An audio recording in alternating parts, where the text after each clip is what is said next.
या बातमीचे प्रायोजक आहेत मनोरंजन नगरी, लहान मुलांसाठी फुल एन्जॉय पॉइंट, पत्ता होम मैदान, पासपोर्ट ऑफिस समोर, सोलापूर।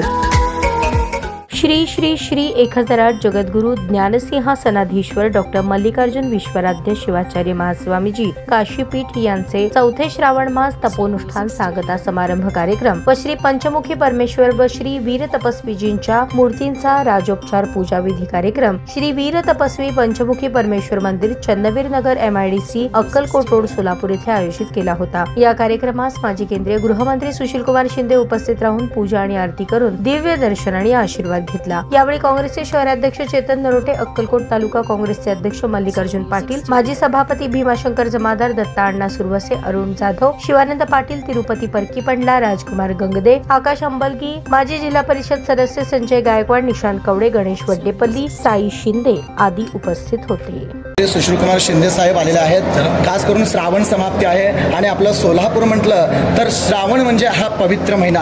या सोलापुरांसाठी आध्यात्मिकचा हा महिना म्हणजे श्रावण महिना। मठाबद्दल तुम्ही परमभक्त आहात मठाचे। मी दरवर्षी श्रावणी सोमवार उपवास करत होतो, पण गेले 2 वर्ष उपवास करत होतो। पण आज कार्यक्रमाच्या निमित्ताने इथं मी आलो आणि गुरुजींनी मला स्वामीजींनी इथं आज बोलावलं, आशीर्वाद दिला आणि महाराजांचंही दर्शन झालं।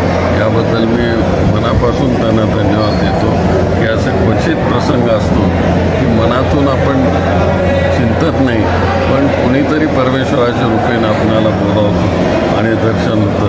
तसं आज आपल्या महास्वामींनी इथं बोलावलं आणि आम्हाला आशीर्वाद दिला, याबद्दल मी त्यांना धन्यवाद। सर, आता सोलापुरांचा एक मोठा आपलं जो श्रावण महिना आहे तो एक पवित्र महिना असतो आणि विशेष करून आता गणपतीचं पण लगभग आहे, याच्यासाठी काय शुभेच्छा देणार तुम्ही सोलापूर? मी सगळ्यांना हीच शुभेच्छा देतो। आता कधी सोलापूर असल्यापासून सिद्धरामेश्वराची आणि सगळ्या देवाची संतांची आम्ही पूजा करतो आणि एक सगळं हे सोलापूरचं वैभवच आहे आमच्या दृष्टिकोनातून आणि संपूर्ण ह्या महाराष्ट्र, कर्नाटक, आंध्र इथले सगळे लोक येतात, मोठ्या भक्तिभावाने येतात आणि दरवर्षी हा सण साजरा होतो आणि खूप मोठी यात्रा भरते आणि आम्हाला याचा विसर पडत नाही। कुठे आम्ही असलो तरी ह्या महिन्यात आम्ही इथे येतोच असतो। ताज्या बातम्या पाहण्यासाठी प्राईम महाराष्ट्र न्यूज चॅनलला सबस्क्राईब करा।